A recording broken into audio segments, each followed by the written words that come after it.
Assalomu alaykum qadrli tomoshabinlar. Bugun men sizlarga hayotingizda juda muhim bo'lgan, ko'pchilik e'tibor bermaydigan, ammo e'tiborsiz qoldirsangiz sizni jiddiy moliyaviy muammolarga olib keladigan bir mavzu haqida gapirmoqchiman. Hozirda siz olayotgan hayotiy muhim bo'lgan qo'shimcha to'lovlar, nafaqalar yoki imtiyozlarni yo'qotish xavfi ostidasiz. Ha, to'g'ri eshitdingiz, yo'qotish xavfi. Bu video har biringiz uchun, ayniqsa keksa yoshdagilar. Nogironligi bor shaxslar, kam ta'minlangan oilalar va farzand tarbiyalayotgan onalar uchun o'ta muhim. Bu ma'lumotni oxirigacha diqqat bilan tinglashingiz shart. Hozirda shunday bir muhim xabarni boshlashdan oldin iltimos, kanalimizga obuna bo'lishni va ushbu videoga like bosishni unutmang. Bu bizga ko'proq odamlarga yordam berishga yordam beradi. Keling, to'g'ridan-to'g'ri masalaga o'tamiz. Yaqin vaqtgacha ko'pchilik qo'shimcha to'lovlar va nafaqalar avtomatik tarzda, ya'ni bir marta rasmiylashtirilgach, doimiy ravishda to'lab kelinardi. Faqatgina ba'zi holatlarda, masalan, yoshingiz o'zgarganda, yashash manzilingizni o'zgartirganda yoki oilaviy ahvolingizda jiddiy o'zgarishlar bo'lgandagina sizdan tegishli hujjatlarni taqdim etish talab qilinardi. Bu jarayon nisbatan oddiy va tushunarli edi. Aksariyat hollarda sizdan hech qanday qo'shimcha harakat talab etilmasdi. Siz shunchaki nafaqangizni yoki qo'shimcha to'lovingizni o'z vaqtida olasiz va bu sizning odatiy hayotingizning bir qismiga aylanardi. O'zgarishlar yuzaga kelmasa, davlat idoralari siz bilan bog'lanmasdi va siz ham ularga borishingiz shart emas edi. Bu tizim ko'p yillar davomida ishladi va odamlarning qulayligini ta'minladi. Masalan, tasavvur qiling. Siz guruh nogironi edingiz va har oyda belgilangan nafaqani uzluksiz olardingiz. Agar sizning nogironlik guruhingiz o'zgarmasa yoki shifokorlar tomonidan qayta ko'rikdan o'tishingiz shart bo'lmasa, sizdan hech narsa so'ralmasdi. Yoki kam ta'minlangan oila maqomini olgan bir oila belgilangan 6 yoki 12 oylik muddat davomida hech qanday qog'ozbozliksiz, qo'shimcha tasdiqlashlarsiz yordam pullarini olishardi. Hattoki ayrim turdagi uy-joy kommunal xizmatlarga beriladigan kompensatsiyalar ham bir marta rasmiylashtirilgach, ma'lum bir muddat davomida avtomatik ravishda amal qilar edi. Bu tizimda asosiy e'tibor fuqaroning maqomiga berilgan bo'lib, agar bu maqomda jiddiy o'zgarishlar yuz bermasa, davlat o'z majburiyatini bajarishda davom etardi. Bu holat albatta aholi uchun ancha qulay edi. Chunki ortiqcha byurokratik to'siqlar deyarli yo'q edi. Odamlar o'z vaqtini hujjat yig'ishga yoki idora yugurishga sarflamasdan o'z hayotlari bilan shug'ullanishlari mumkin edi. Lekin hozir vaziyat butunlay o'zgardi. Davlatimiz ijtimoiy himoya tizimini yanada shaffof va adolatli qilish, shuningdek, resurslardan samarali foydalanish maqsadida jiddiy islohotlarni amalga oshirdi. Endilikda bir qator muhim qo'shimcha to'lovlar va nafaqalar uchun har yili yoki ma'lum bir davrda o'z holatingizni, ya'ni to'lovlarni olishga bo'lgan huquqingizni tasdiqlashingiz shart. Aks holda sizning to'lovlaringiz avtomatik ravishda to'xtatiladi.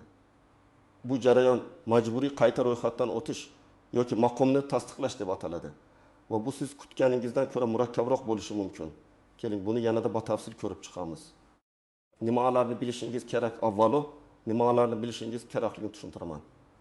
Eng muhim o'zgarish shundaki, sizdan endi har yili yoki ma'lum bir davr oralig'ida odatda 6 yoki 12 oyda bir marta o'z holatingizni tasdiqlashingiz talab etiladi. Bu shunchaki bir qog'oz imzolash emas, balki ba'zan bir nechta hujjatlarni to'plash, elektron platformaga kiritish yoki maxsus xizmat markazlariga borib biometrik ma'lumotlaringizni yangilash kabi jarayonlarni o'z ichiga olishi mumkin.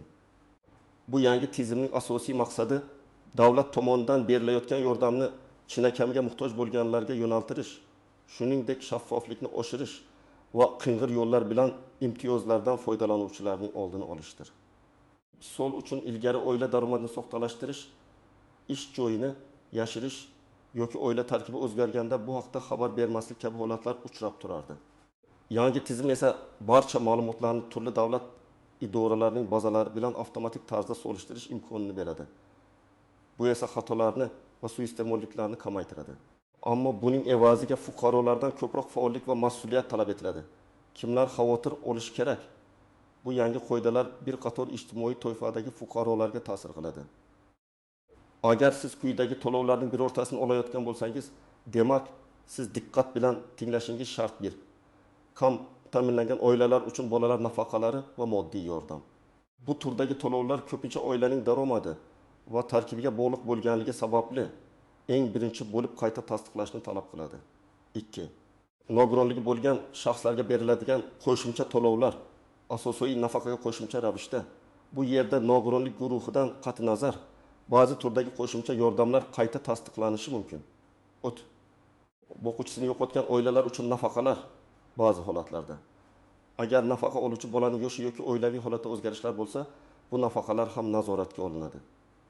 4. Ba'zi turdagi uy-joy kommunal xizmatlari uchun kompensatsiyalar va subsidiyalar. Ayniqsa, bu yilgi isitish mavsumida bu juda dolzarb bo'lishi mumkin. 5. Uzoq hududlarda ishlayotgan shifokorlar va o'qituvchilar uchun maxsus qo'shimcha to'lovlar. Ularning ish joyi va faoliyati davomiyligini tasdiqlash zarurati yuzaga kelishi mumkin. 6. Tug'ish va bolani parvarishlash nafaqalari, ularning muddati va shartlari o'zgargan bo'lishi mumkin. Garchi bu nafaqalar bir martalik yoki qisqa muddatli bo'lsa-da, ularni olish tartiblari ham yangilangan bo'lishi mumkin. Keling, har bir holatni alohida ko'rib chiqamiz ana misollar bilan. Birinchi misol, kam ta'minlangan oilalar uchun bolalar nafaqasi. Faraz qilaylik, siz 2 farzandingiz bor bo'lgan va oilaviy daromadingiz qonun hujjatlarida belgilangan minimal miqdordan kam bo'lgan oilasiz. Sizga har oyda bolalar nafaqasi va ehtimol moddiy yordam talab kelinadi. Avvallari siz bu nafaqani odatda 6 oy muddatga rasmiylashtirib, ushbu muddat tugagandan so'ng qayta murojaat qilishingiz kerak edi. Lekin endi tizim yanada murakkablashdi.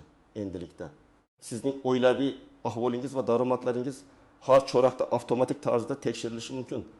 Ammo sizdan ma'lum bir muddatdan, masalan, har 6 oyda bir marta MyPokov.uz portali orqali oilaning tarkibi, daromadlari va mulklari to'g'risidagi ma'lumotlarni yangilash talab qilinishi mumkin. Agar siz bu ma'lumotlarni o'z vaqtida yangilamasangiz yoki yangi talab qilingan hujjatlarni, masalan, oila a'zolarining soliq organlaridan ma'lumotnomalarini, yashash joyi haqidagi ma'lumotlarni taqdim etmasangiz, nafaqa to'lovi to'xtatiladi. Aytaylik, siz oy muddatga oyga 500 ming so'm miqdorida bo'lar nafaqasi va 300 ming so'm moddiy yordam olgansiz. Jami 800 ming ko'ra. Sizga nafaqani tasdiqlash uchun SMS xabar kelishi mumkin yoki shaxsiy kabinetga xabarnoma yuboriladi. Bu xabarnomada, masalan, hurmatli fuqaro, sizning bolalar nafaqangizni olish huquqingizni tasdiqlash muddati tugamoqda. Iltimos, MyPokov.uz portalidagi shaxsiy kabinetingizga kirib, ma'lumotlaringizni yangilang va zarur hujjatlarni yuklang mazmundagi matn bo'lishi mumkin. Agar siz 15 kun ichida talab qilingan ma'lumotlarni kiritmasangiz, keyingi oyda siz bu 800 ming so'm pullarni olmasligingiz mumkin. Bu bir oilaning oylik byudjeti uchun juda sezilarli yo'qotishdir. Va bu faqat bir oylik yo'qotish emas. Balki qayta rasmiylashtirishingiz uchun bir necha hafta vaqtingiz ketishi va bu muddat davomida siz moliyaviy qiyinchiliklarga duch kelishingiz mumkin. Ba'zida hatto bir kunlik kechikish ham to'lovlarni bir oyga kechiktirishi mumkin. Ikkinchi misol, nogironligi bo'lgan shaxslarga qo'shimcha to'lovlar. Tasavvur qiling, siz 2 guruh nogironisiz va asosiy nafaqangizga qo'shimcha ravishda har oyda 30 ming so'm qo'shimcha to'lov olasiz. Avvallari siz tibbiy mehnat ekspert komissiyasi xulosasi asosida bu to'lovni doimiy ravishda olardingiz agar nogironlik guruhingiz o'zgarmasa. Endi esa yangi qoidalarga ko'ra sizdan ma'lum bir muddatda, masalan, har 2 yilda bir marta sog'lig'ingiz holatini tasdiqlash yoki yangi elektron tizimda ro'yxatdan o'tish talab qilinishi mumkin. Bu albatta demak xulosasini yangilash emas, balki shunchaki sizning shaxsiy ma'lumotlaringizni, yashash joyingizni va boshqa tegishli ma'lumotlarni elektron bazada yangilab turishingizni anglatadi. Maqsad nogironligi bor shaxslarning haqiqiy ahvolini va ehtiyojlarini doimiy kuzatib borish. Agar siz bu jarayonni o'tkazib yuborsangiz, har oyda o'z byudjetingizga qo'shadigan 300 ming so'mdan mahrum bo'lasiz. Bu ayniqsa dori-darmonlar va parvarish uchun doimiy xarajatlari bor shaxslar uchun katta yo'qotishdir. Oylik 3 ming so'm bir qarashda kam tuyulishi mumkin, lekin bir yilda bu 3-6 ming so'mni tashkil etadi. Bu mablag'siz yashash qanchalik qiyin bo'lishini tasavvur qiling. Ayrimlar har 2 yilda bir marta tibbiy mehnat ekspert komissiyasidan qayta ko'rikdan o'tishlar kerakligini eslab qolishlari mumkin. Ammo elektron ro'yxatdan o'tish haqidagi yangi talabni unutib qo'yishlari oqibatida qo'shimcha to'lovlardan ayrilib qolishlari mumkin. 3-misol. Qishloq joylardagi o'qituvchilar va shifokorlar uchun qo'shimcha to'lovlar. Davlatimiz qishloq joylarda ishlayotgan shifokorlar va o'qituvchilarni qo'llab-quvvatlash maqsadida ularga asosiy ish haqiga qo'shimcha to'lovlar beradi. Masalan, ayrim hududlarda bu 2 gacha bo'lishi mumkin. Ya'ni agar o'qituvchining maoshi 2000 ming so'm bo'lsa, u qo'shimcha 20 ming so'm olardi. Avvallari bu qo'shimcha to'lov avtomatik tarzda ish joyingiz tasdiqlangandan so'ng to'lab kelinardi. Endilikda esa sizdan har yili o'quv yili boshlanishidan oldin yoki ma'lum bir muddatda sizning ushbu hududda ishlashingizni tasdiqlovchi hujjatlarni, masalan, ish joyidan ma'lumotnoma, mehnat shartnomasining yangilangan nusxasi elektron tizimga kiritishingiz talab etiladi. Bu to'lovlar aynan o'sha hududda faoliyat olib borish shartiga bog'liq bo'lganligi sababli davlat shaxsning haqiqatan ham u yerda ishlashini muntazam ravishda tasdiqlab turishni istaydi. Agar buni bajarmasangiz, maoshingizdan oylik 1 million so'm yo'qotishingiz mumkin. Bu esa oilaviy byudjetga jiddiy zarba beradi. Ayniqsa qishloq sharoitida yashovchi mutaxassislar uchun har bir so'm muhim ahamiyatga ega. Ba'zilar buni shunchaki bürokratik jarayon deb hisoblab e'tibor bermasligi mumkin, ammo oqibatlari og'ir bo'ladi. Hatto ba'zi hollarda ishdan bo'shatilgan yoki boshqa hududga o'tgan mutaxassislar bu to'lovlarni noqonuniy ravishda olishda davom etishlari mumkin edi. Yangi tizim esa bunday holatlarning oldini oladi.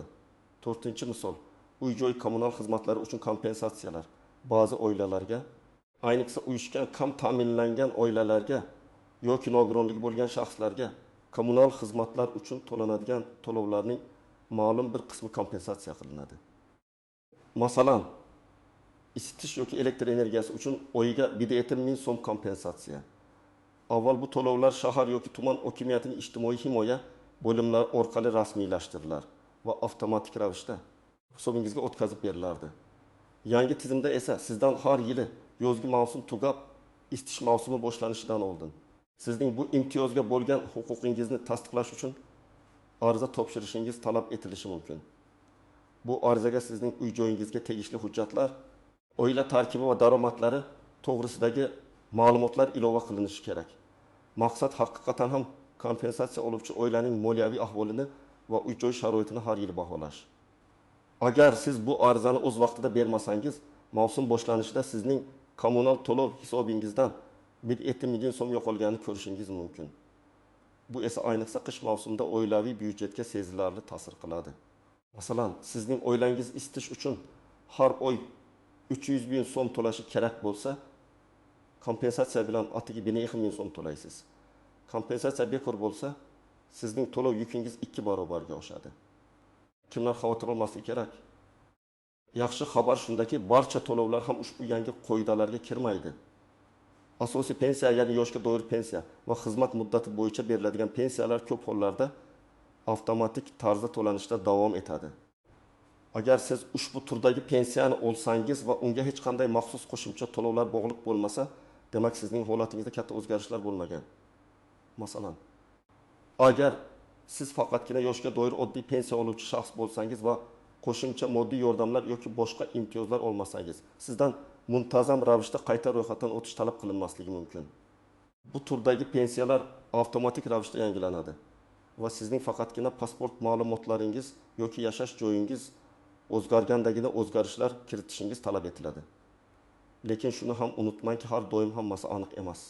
Ba'zi pensiya turlariga ham qo'shimcha to'lovlar qo'shilishi mumkin.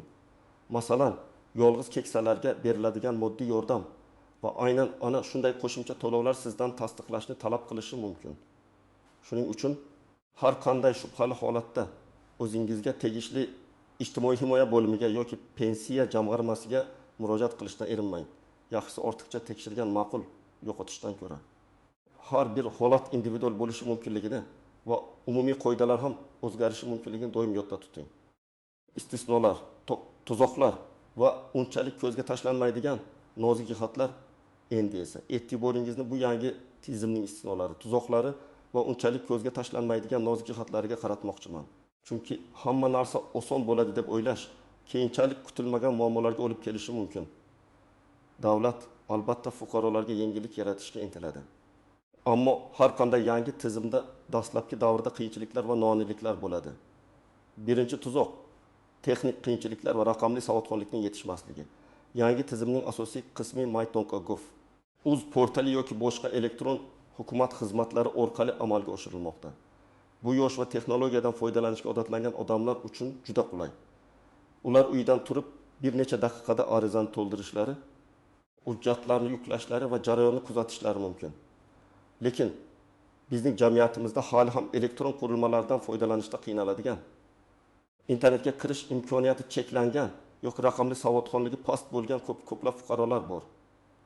Ayniqsa keksa yoshdagilar, qishloq joylarda yashovchilar va nogironligi bor shaxslar uchun bu jiddiy to'siq bo'lishi mumkin. Tasavvur qiling, siz 7000 yoshda bo'lsangiz, ko'zingiz yaxshi ko'rmasa, qo'llaringiz titrasa, qanday qilib My.gov uz portaliga kirib, ERI elektron raqamli imzo olishingiz, hujjatlaringizni skanerlab yuklashingiz mumkin. Ko'pchilik uchun bu imkonsizdek tuyuladi. Natijada ular o'z qo'shimcha to'lovlardan faqat shu sababli mahrum bo'lishlari mumkin. Bu holatda davlat xizmatlari markazlari DXM yordam berishi kerak. Lekin ba'zida DXM xodimlari ham haddan tashqari yuklangan bo'lishi yoki barcha nuanslarni bilmasligi mumkin.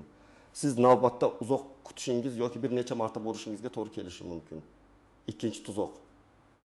Ma'lumotlarning eskirganligi yoki noto'g'riligi.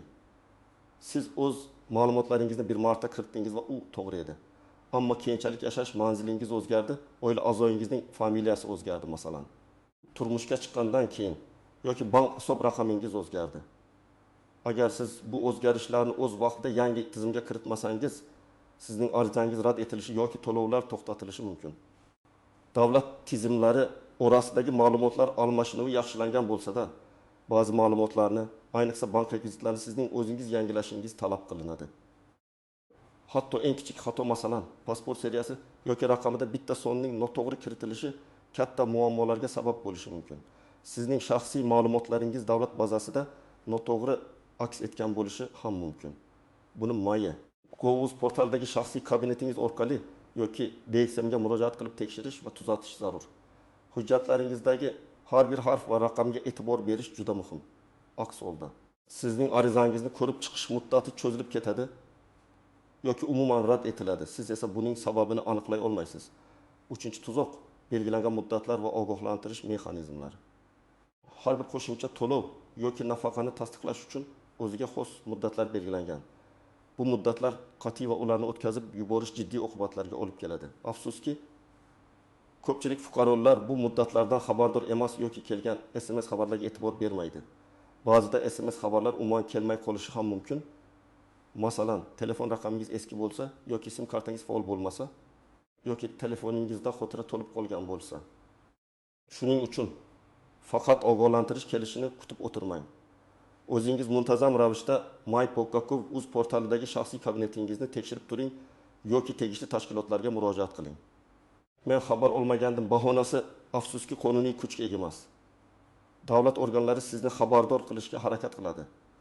Lekin yakuniy mas'uliyat sizning zimmangizda qoladi. Siz o'zingizning to'lovlaringizga egalik qilishingiz va ularni faol ravishda kuzatib borishingiz kerak. 4-tuzoq, murakkab hujjatlar ro'yxati. Ba'zi holatlarda sizdan kutilmagan hujjatlar talab qilinishi mumkin.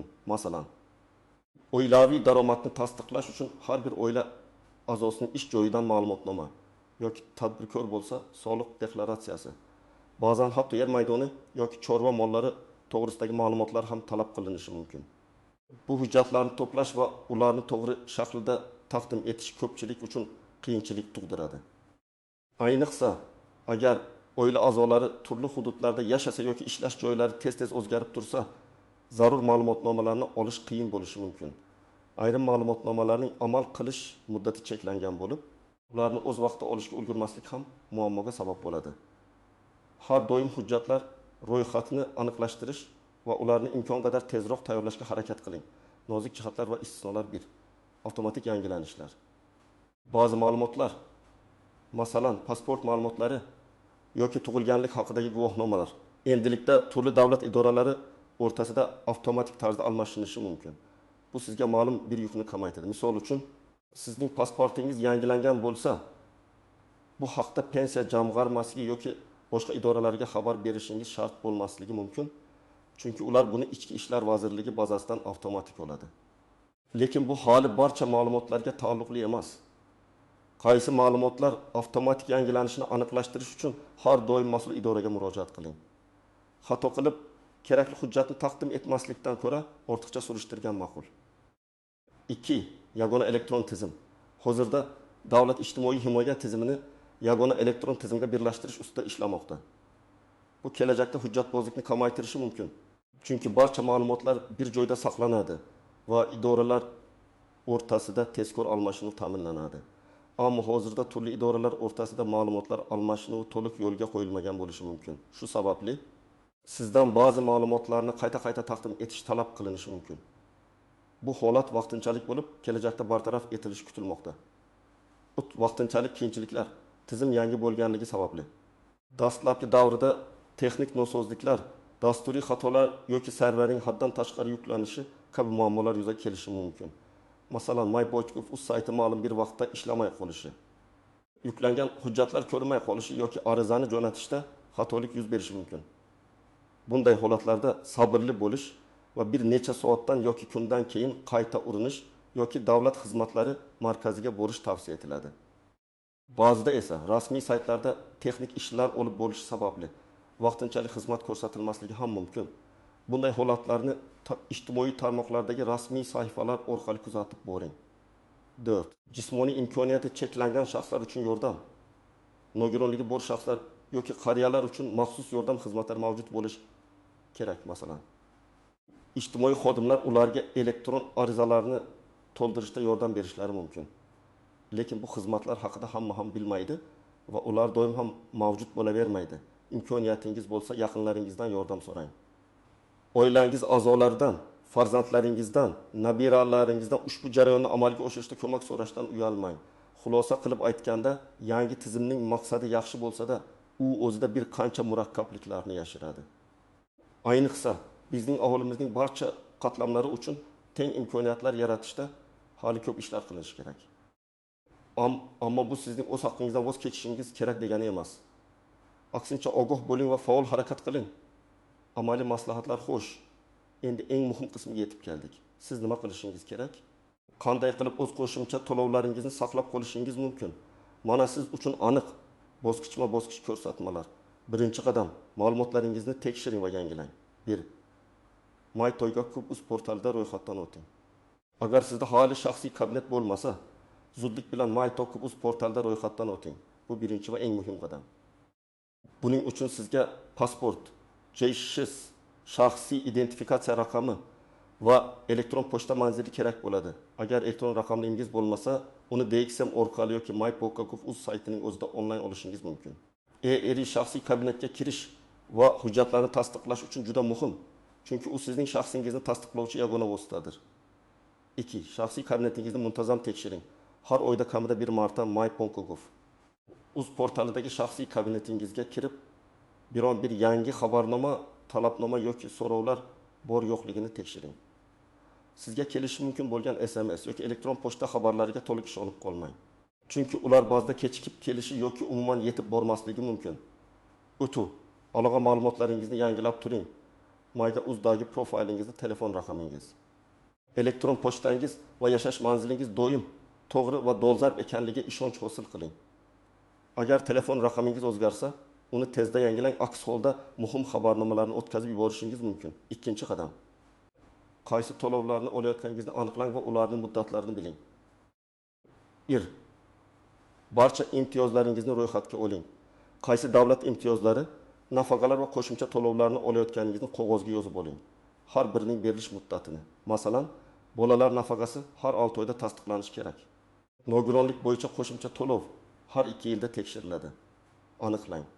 Bu sizga qaysi to'lovlar uchun qayta ro'yxatdan o'tish kerakligini tushunishga yordam beradi. 2. Mas'ul idoralarga murojaat qiling. Agar aniq bilmasangiz, tegishli ijtimoiy himoya bo'limlariga, pensiya jamg'armasiga yoki mahalla va nuroniylarni qo'llab-quvvatlash vazirligining joylaridagi bo'limlariga murojaat qiling. Ulardan aynan siz olayotgan to'lovlar uchun qanday yangi talablar borligini, qaysi muddatlarda tasdiqlash kerakligini batafsil so'rang. Bu maslahatlarni yozib oling yoki eslab qoling. Telefon orqali yoki shaxsan borib murojaat qilishdan tortinmang. Ko'p idoralarning kal markazlari mavjud ularga qo'ng'iroq qilib maslahat olishingiz mumkin. Uchinchi qadam, hujjatlarni to'plang va tayyorlang. 1. Hujjatlar ro'yxatini aniqlang. Sizdan qaysi hujjatlar talab qilinishi mumkinligini oldindan bilib oling. Odatda bu pasport nusxasi, JSHR. Oila tarkibi to'g'risidagi ma'lumotnoma MFI'dan, nikoh guvohnomasi, farzandlarning tug'ilganlik haqidagi guvohnomalari, daromadlar to'g'risidagi ma'lumotnomalar ish joyidan yoki soliq idorasidan, bank hisob raqami ma'lumotlari. Nogironligi bor shaxslar uchun tamamiyki xulosasi va nogironlik guvohnomasi. Bu hujjatlarning barchasini birdaniga to'plab qo'yish maqsadga muvofiq, chunki ular ko'pincha har xil turdagi arizalar uchun kerak bo'ladi. 2. Hujjatlarning elektron nusxalarini tayyorlang. Barcha zarur hujjatlarning skaner qilingan yoki aniq rasmga olingan elektron nusxalarini tayyorlab, kompyuteringizda yoki telefoningizda alohida papkada saqlang. Ularning hajmi va formatiga odatda PDF yoki JPG e'tibor bering. MyBankUz portali talab qilgan formatga mos kelishi kerak. Ba'zi hollarda elektron shakldagi, masalan, dok yoki hujjatlar ham talab qilinishi mumkin. 4-qadam, arizani o'z vaqtida topshiring. Biri onlayn ariza belgilangan muddatdan bir oy oldin MyBankUz portaliga kirib, tegishli xizmatni toping va arizani to'ldirishga kirishing. Ma'lumotlarni diqqat bilan xatosiz kiriting. Barcha talab qilingan hujjatlarni yuklang. Arizani jo'natishdan oldin barcha ma'lumotlarni yana bir bor tekshirib chiqing. Agar xato topsangiz, uni darhol tuzating. 2. DXM orqali. Agar sizda internetga kirish imkoniyati bo'lmasa, texnik qiyinchiliklarga duch kelsangiz yoki raqamli savodxonligingiz yetarli bo'lmasa, o'zingizga yaqin bo'lgan davlat xizmatlari markaziga DXM murojaat qiling. DXM xodimlari sizga ariza to'ldirishda va hujjatlarni topshirishda yordam berishlari shart. Ularga barcha hujjatlaringizning asl nusxalarini va elektron nusxalarini agar mavjud bo'lsa olib boring. Ular sizga to'liq maslahat berishlari va xatolarga yo'l qo'ymasligingizga yordam berishlari kerak. O't kvitansiya yoki xabarnoma oling. Arizangiz qabul qilinganligi haqida tasdiqlovchi kvitansiya DXM orqali topshirsangiz yoki elektron xabarnoma onlayn topshirsangiz olishni unutmang. Bu sizning arizangizni topshirganligingizning isbotidir. Bu hujjatni saqlab qo'ying, chunki kelajakda muammolar yuzaga kelsa, bu sizning haqligingizni isbotlash uchun asos bo'ladi. 5-qadam, vaziyatni kuzatib boring. 1. Arizangizning holatini tekshiring. MyBankUz portali orqali arizangizning ko'rib chiqilish holatini muntazam tekshirib turing. Agar biron bir qo'shimcha ma'lumot talab qilinsa, uni zudlik bilan taqdim eting. Arizangizning holati ko'rib chiqilmoqda, qo'shimcha ma'lumot talab etiladi yoki ma'qullandi, rad etildi kabi holatlarda bo'lishi mumkin. Har bir bosqichni kuzatib borish juda muhim. 2. Murojaat qilishdan tortinmang. Agar arizangiz rad etilsa yoki kechiksa, sababini aniqlash uchun darhol mas'ul idoraga yoki DXMga murojaat qiling. Ba'zida oddiy tushunmovchilik sababli ham rad etilishi mumkin. Uni tuzatish oson bo'ladi. Masalan, noto'g'ri hujjat yuklangan bo'lishi yoki tizimda texnik xato yuzaga kelishi mumkin. Bunday hollarda sababni aniqlab, uni bartaraf etsangiz, arizangizni qayta ko'rib chiqishlari mumkin. Unutmang, bu jarayon sizning moliyaviy barqarorligingiz uchun juda muhim. E'tiborsizlik qilish sizni jiddiy muammolarga duchor qilishi mumkin.